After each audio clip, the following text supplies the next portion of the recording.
Шоу телеканалында яңалыклар чыгарылышы исәнмесез, студияда сезне мин Фәрида Сабирҗанова сәламлим. Иң элек чыгарылышның төп темалары хакында. Жан башына 16 литр спиртлы эчемлек туры килә. Байлык булмаганнарга алкоголь сату һәм ичкечелек проблемалары хакында эшлекле дүшәмбе киңәшмәсендә сөйләштеләр. Балаларның төшү куркынычлыгы бар. 3 метр тирәнлектәге су куюсы ачык килеш калган. Койнар элемтәгә шәһәрдәшебез мөрәҗәгать итте. Тулырак хәбәрчебез сюжетында. Янгын күзәтчелеге белгечләре подъездларны тикшерә. Республикада торак 2015 операциясе старт алды. Алар безнең кулда үстеләр. Арыслан, пошый, бүреләр, кыргый һәм экзотик җәнлекләрне шәһәрдәшләрдә күрә алачак. Чаллыда зоопарк ачылу көтелә.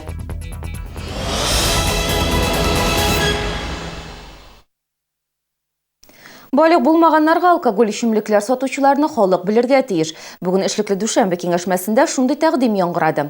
Аларның исем фамилияларын, фотоларын, хәтта үй адресларын киң җәмәгатьчелеккә таратачаклар. Шалда жан башына 16 литрдан артык исерткеч эчемлек туры килә. Бу яңа туган сабыйларында исәпкә алып. Дөрес моңа кадәр бу сан 2 литрга күбрәк булган. Тикшерүләр нәтиҗәсендә сәүдә нукталарында законсыз алкоголь продукциясе дә шактый ачыклана. В торговых объектах города Набережные Челны. Сәүдә нукталарында куллану вакыты чыккан 34 мең сумга якын эчемлек алынды. Алар юк ителде. Андый продукция матди һәм рухи зыян китерүдән тыш сәламәтлек өчен дә зарарлы.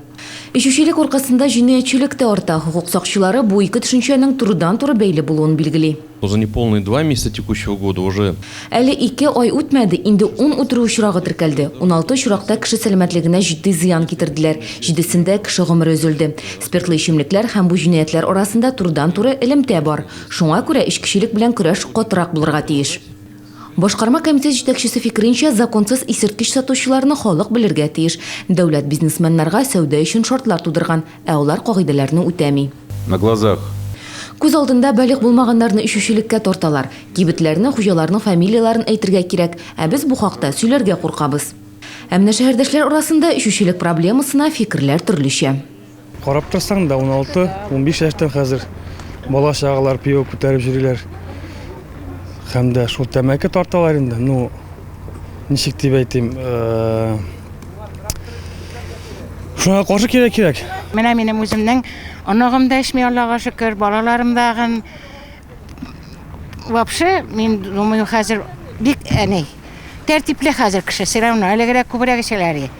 Алкоголь продукциясе сатучыларның законсыз гамәлләре турында идарәнең Койнар элемтә телефонына шылтыратып хәбәр итәргә мөмкин. Аның номерын сез экраннарда күрәсез. Фәридә Сабирҗанова, Ләйсән Ханова, Андрей Рачиев, яңалыклар. Эшлекле дүшәмбе киңәшмәсе хакимияттәге кадрларга кагылышлы хәбәрдән башланды. Төзелеш идарәсе башлыгы булып эшләгән Илдар Әхмәтгәрәевне рәсми рәвештә яңа эш урынына озаттылар. Ул үз теләге белән вакытыннан алда контрактны үзде. Хәзер Домкор оешмасында эшләячәк. Сигезгә төшерәм, Илдар Әхмәтгәрәев идарә башлыгы итеп 2014 елның маенда билгеләнгән иде. Он проявил себя с самой наилучшей стороны. Үзен бары тик яхшы яктан гына күрсәтте. Без күп кенә мәсьәләләрне хәл итәргә тырыштык. Алар төзелгән һәм төзелеш әле башланган гына объектларда күренә. Имеет место быть. Шәһәрдә 11 кешегә грипп диагнозы куелды. Узган атна дәвамында 7 меңгә якын кеше ОРВИга зарланып, дәвалану учреждениеләренә мөрәҗәгать иткән. Шуның 75%, ягъни 5 меңнән артыгы 14 яшькәчә балалар. Шалда мәктәп һәм балалар бакчаларын карантинга япмадылар. Белгечләр вируслы инфекциялардан саклану өчен кеше күп җыелган урыннарда йөрмәскә киңәш итә.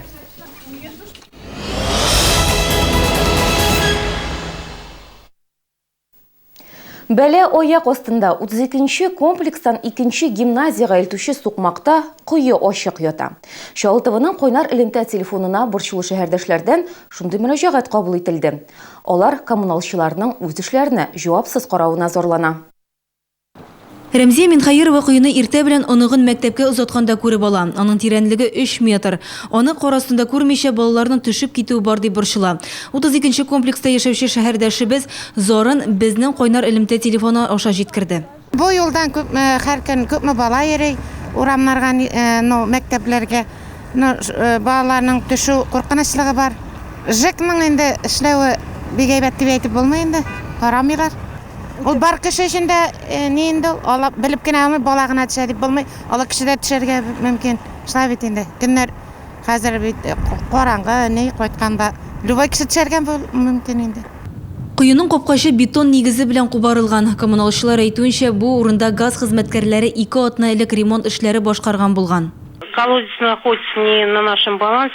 Кую безнең карамакта түгел, ул мөгаен Чаллы газ оешмасы территориясендәдер. Без заявканы идарә итү компаниясенә җиткердек. Кешеләр төшеп китмәсен өчен урынны тирәләп алдык. Койма безнең шалтыратудан соң гына куелды. Кuyuны коммуналчылар үзләре дә яба алган. Тик шунысы бар. Баш инженер куркыныч турында белә турып та 2 атна буе бернинди чарада күрмәгән. Ачык куюлар белән бәйле бәхетсезлек очраклары да коммуналчылар өчен сабак була алмаган. Лилия Хәбибҗанова, Гөлназ Хәсәнова, Максим Орлов, Яңалыклар. Солымнар буенча шәһәрдәшләрнең әҗәте 102 миллион сумнан да артып китә. Барлыгы 74 меңнән артык кеше бүгенгәчә 2013 ел солымын түләмәгән. Алардан бурычны юллап алырга туры килә. Солым идарәсе хезмәткәрләре, суд приставлары, полиция хезмәткәрләре белән берлектә рейдлар үткәрә. Гаеплеләрне административ җаваплылыкка тарта. Шунысы бар, солымнардан качып йөрүчеләрнең күбесе байлар. Из них 1779. Барлыгы 1779 кеше республика бюджетына 29 миллион сум бурычлы. Алар кыйммәтле машиналар хуҗалары. Ел саен бер үк картинаны күзәтәбез. Пенсионерлар солымнарны вакытында түли. Ә менә яшьрәкләр, кыйбатлы фатир һәм машина хуҗалары солымнарны түләргә ашыкмый. Сүз уңайыннан шәһәрдә солым декларациясе кампаниясе дәвам итә. Ул 30 апрельгә кадәр булачак. Шәһәрдәшләргә уңайлык тудыру максатыннан солым идарәсендә март һәм апрель айларында ачык ишекләр көне уздыру планлаштырыла. Республикада Турак 2015 операциясы старт алды. Аның кысаларында коткаручылар рейдлар оештыра. Аларның игътибар үзәгендә шөп тегү урыннарын махсус бүлеп, аларга ишекләр көйләп куйган фатир хуҗалары. Мондай урыннарны күпләр кирәк-яраклар, яшелчәләр саклау өчен файдалана. Үз белдегең белән келәтләр коруны янгын куркынычсызлыгы хезмәткәрләре хупламый. Ә менә ни өчен икәнлеге алдагы сюжетта. Открыто было. 65-13 бу йортындагы 13-нче фатирга идарә итү компаниясе вәкилләре инде 3-нче тапкыр килә. Ярты ел элек биредә яшәүче Ират үз катындагы чүп түгү урынын стена һәм ишек белән бүлеп куйган. Бу юлы идарә итүче оешма закон бозучы шәһәрдәшкә гадәттән тыш хәлләр министрлыгы хезмәткәрләре белән килде. 4-нче этажда мондай переграждение ясалган. Аның эченә без кирип карадык, аның эчендә аккумулятор, иске холодильниклар, тохталар, күрәсең дача алып китәр өчен җыеп куелган иске әйберләр өелеп куелган. Мусоропроводка кирип булмый. Фатир хуҗасы өйдә юк иде. Үз белдеге белән бүлеп куйган аралыкны да бикләгән. Шуңа күрә белгечләргә аның белән телефон аша сөйләшергә туры килде. Какое время будете дома? Через сколько? Через неделю. Күрше фатирларда яшәүчеләр дә өйдә юк. Идарә итү оешмасы хезмәткәрләре алар белән дә элемтәгә керде. Күршеләр әйтүенчә, бүлеп куйган аралык аларга комачау итми. Аның ишеге һәр вакыт ачык була. Әмма белгечләр фикеренчә, янгын көтмәгәндә чыгарга мөмкин. Там хранятся сгораемый материал. Онда бит янучан предметлар саклана, суыткыч, шкафлар. Ут чыга калса, перегородка булганлыктан чүп түгү камерасында янгынны сүндерү кыен булачак. Чүп түгү урыны тирәсен бүлеп алырга рөхсәт ителә, әмма ул бикле булырга тиеш түгел. Биредә янгын чыгарга сәләтле сыйыкчалар, предметлар сакларга ярамый. 13-нче фатирда яшәүче әлеге кагыйдәләрне икесен дә боза. Шул сәбәпле шәһәрдәштә административ җаваплылыкка тартачаклар. Иратка 2000 штраф түләргә һәм стенаны җимерергә туры киләчәк. Айгөл Юнысова, Ксения Антонова, Андрей Рачеев, Яңалыклар. Совет гаскәрләренең Афганнан чыгарылуына 26 ел тулды.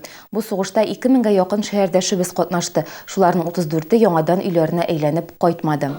Энергетик мәдәният сараенда оештырылган төшке аш табыны артына сугышта катнашучылар, аларның аналары, балалары, хатыннары җыелды. Алар белән башкарма комитеты җитәкчесе Наил Мәхдиев, шәһәрнең баш хәрби комиссары Рәшид Ильясов, Афган сугышы ветераннары оешмасы җирле бүлеге рәисе Эдуард Фоминых очрашты. Сугышчыларга мактау кәгазьләре тапшырдылар, вафат булган шәһәрдәшләрне искә алдылар. Очрашуда ветераннарның проблемалары хакында да сөйләштеләр.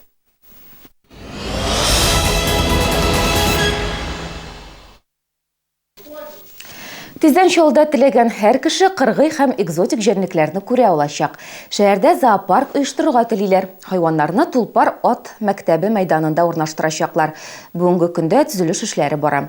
Язга хайваннарны яңа бинага күчерәчәкләр, ә менә җәнлекләрне күрергә ашыгучылар инде бүген үк спорт мәктәбенә килә ала. Яш ярымлы Кияра инде бүген игътибар үзәгендә. Аны күрер өчен спорт мәктәбенә махсус киләләр. Яңа бинада Арыслан өчен бер бүлмә әзерләнә. Шунда ук аның йокы бүлмәсе дә урамга чыгып йөрер өчен ишектә урнаштырылган. Кешеләргә саклансыннар өчен, кешеләргә тимәсен өчен, чөнки инде ул хәзер безнең зур өсте куркынычрак. Шуңа күрә андан ачабыз, ябабыз. Урман ягына карап торучы ишекләр бүреләр эчендә ясалган. Гомумән Чаллыда ачылачак зоопарк хайваннарның ирекләрен чикләмәүне максат итеп куя. Бирдәге җәнлекләр үзләрен читлектә кебек хис итмәсеннәр өчен. Хайваннар кыргый хәлдә асрыйлар хайваннарны. Алар белән кеше аралашмый. Biz монда якын аралашабыз алар белән. Алар безнең кулда үстеләр. Без аларның характерларын беләбез. Алар безне беләләр, тавыштан таныйлар. Тулпар ат мәктәбе тулысы белән зоопарк статусын алмаган әле. Шулай да бүгеннән үк экскурсиялар уздырып була. Биредә барлыгы 12 төрле хайван асрыйлар. Шулар арасында дөяләр, понилар, ишәкләр, болан, бүреләр бар. Җәнлекләр санын әкренләп арттырырга телиләр. Хищниклар белән кыйбат карак төшәләрләрнең. Травоядниклар белән үлән ашучы хайваннар белән алар Балимни, җиңелрәк төшәләр.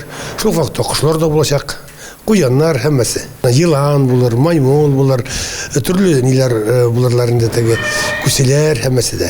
Хайваннарны яңа бинага күчерер өчен язны көтәләр. Шәһәрдәшләр җәнлекләрне махсус урыннан күзәтә алачак. Яңа төр хайваннарны булдыруда шәһәр хакимияте, аучылар, башка зоопарклар белән хезмәттәшлек ярдәм итәчәк.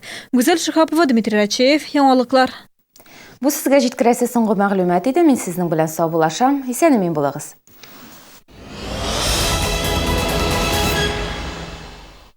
Жилой комплекс «Чаллы-Яр» предлагает земельные участки с коммуникациями, готовыми домами, а также квартиры в жилом квартале «Берег». Встречай весну с «Чаллы-Яр». Только у нас при покупке земельных участков скидка более 400 тысяч рублей. Газета «Пенсионер» в Татарстане. Все о пенсиях, консультации юристов, советы народной целительницы, полная телепрограмма. Спрашивайте в киосках. Уважаемые жильцы, управляющая компания «Паритет» напоминает, что своевременная оплата жилищно-коммунальных услуг – это залог качественного обслуживания жилого фонда, бесперебойное получение воды, тепла и электричества, чистота в подъездах и уборка улиц. Живите без долгов и с комфортом. Центр водительского мастерства 36 79 09. 5 март Яршаллы шәһәре Сара Садыкова исемендәге концертлар залында Казан егетләре концерты. Кыскасы шәп булачак. Рәхим итегез. 6+. У тебя сегодня день рождения? Отмечай его вместе с телеканалом «Пятница Челны». Только сегодня отправь СМС на короткий номер 5066. Сообщение начни со слова «Пятница», затем пробел, укажи свое имя и дату рождения. И, возможно, именно ты получишь подарок. «Пятница Челны». Мы отменяем будни. Партнеры конкурса. Сеть ресторанов «Ашсу». Новый город 101 39 68 69. Кондитерская Татьяны Савиной 8 937 297 47 76.